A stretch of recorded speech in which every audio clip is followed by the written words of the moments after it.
जिस प्रकार की बयानबाजी हो रही है वो अत्यंत ही दुखद और गैर जिम्मेदाराना है। कांग्रेस और उसके साथी दल निश्चित रूप से आने वाले समय में इनकी इस सोच का परिणाम होगा कि पूरे देश की जनता इनका बहिष्कार करेगी। ये क्या बहिष्कार करेंगे? ये महज अपमानजनक फैसला नहीं बल्कि इस महान देश के लोकतांत्रिक मूल्यों और संवैधानिक मान्यताओं पर हमला है। जब जब देश के अंदर आदरणीय प्रधानमंत्री मोदी जी के नेतृत्व में कोई भी शुभ कार्य होता है, कोई अच्छा कार्य होता है जिससे भारत का मान सम्मान और स्वाभिमान पूरी दुनिया के अंदर बढ़ता है, तो कांग्रेस केवल विघ्न और बाधाएं करने का काम करती है। ये इनका कल्चर बन चुका है। केवल विरोध के लिए विरोध करना इनके पास कुछ नहीं है। जिन लोगों ने देश के अंदर आपातकाल थोपने का काम किया, जिन लोगों ने लोगों के साथ तमाम प्रकार से उनको जो है कहीं ना कहीं उनको पीड़ित करने का काम किया, उनको पूरी तरह से जो है जेलों में डालने का काम किया, देश की जनता के ऊपर एक अधिनायकवादी सोच थोपने का काम किया, आज वो लोकतंत्र की बात करते हैं। आज जो बहिष्कार की बात कर रहे हैं कांग्रेस और उसके साथी दल, निश्चित रूप से आने वाले समय में इनकी इस सोच का परिणाम होगा कि पूरे देश की जनता इनका बहिष्कार करेगी। ये क्या बहिष्कार करेंगे? भारत देश के यशस्वी वड़ा प्रधान श्री नरेंद्र भाई मोदी साहब द्वारा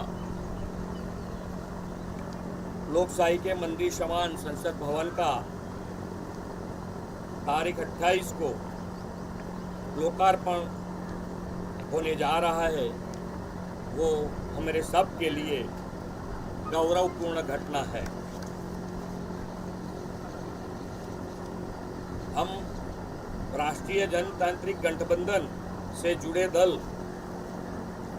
19 विपक्षी दलों द्वारा नए संसद भवन के उद्घाटन के विरोध के फैसले की घोर निंदा करते हैं।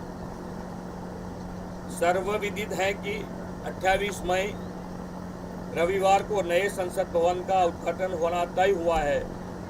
ये महज अपमानजनक फैसला नहीं बल्कि इस महान देश के लोकतांत्रिक मूल्यों और संवैधानिक मान्यताओं पर हमला है। लोकतंत्र में सांसद एक पवित्र संस्था है। लोकतंत्र के दिल की जीवंत धड़कन यही देश के उन नीतियों पर फैसला होता है जिससे लोगों के जीवन में बदलाव आता है, मूल्य की नियति बदलती है, मुल्क की नीयत बदलती है।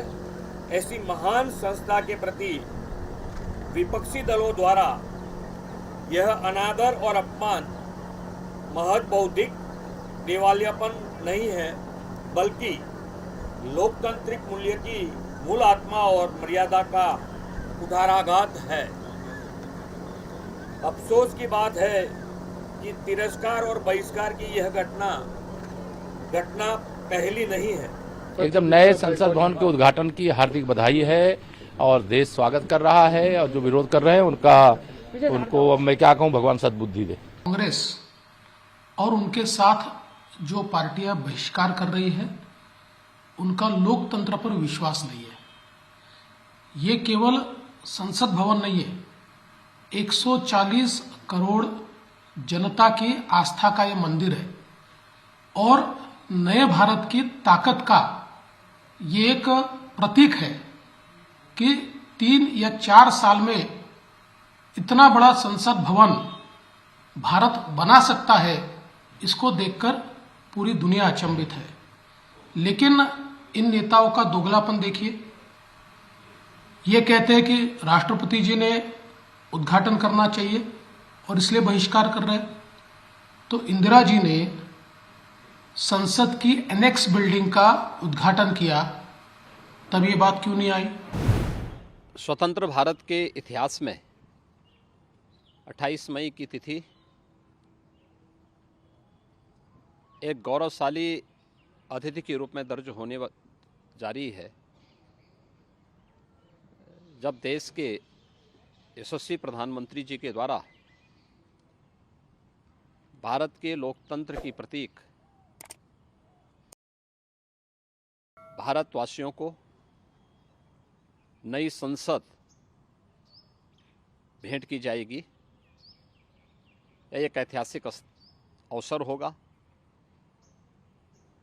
इस ऐतिहासिक अवसर को गरिमामय और गौरवशाली बनाने की बजाय कांग्रेस समेत विपक्षी दलों के द्वारा जिस प्रकार की बयानबाजी हो रही है वो अत्यंत ही दुखद और गैर जिम्मेदाराना है। लोकतंत्र को कमज़ोर करने वाला है और भारत के लोकतंत्र जिस पर पूरा भारत गौरव की अनुभूति कर रहा है, पूरी दुनिया जिस पर गौरव की अनुभूति करता है, जो न केवल दुनिया का सबसे बड़ा लोकतंत्र है बल्कि भारत लोकतंत्र की जननी के रूप में भी दुनिया के अंदर प्रधानमंत्री जी ने उसको एक नई पहचान दी है। उस भारत के लोकतंत्र को कमज़ोर करने जैसा भी ये बयानबाजी है। ऐसा नहीं कि इस प्रकार के गौरवशाली क्षण को जो आज विपक्ष के बयानों से विवादित करने का कुत्सित प्रयास हो रहा है, मुझे लगता है कि यह देश इस प्रकार की बातों को किसी भी स्थिति में स्वीकार नहीं करेगा।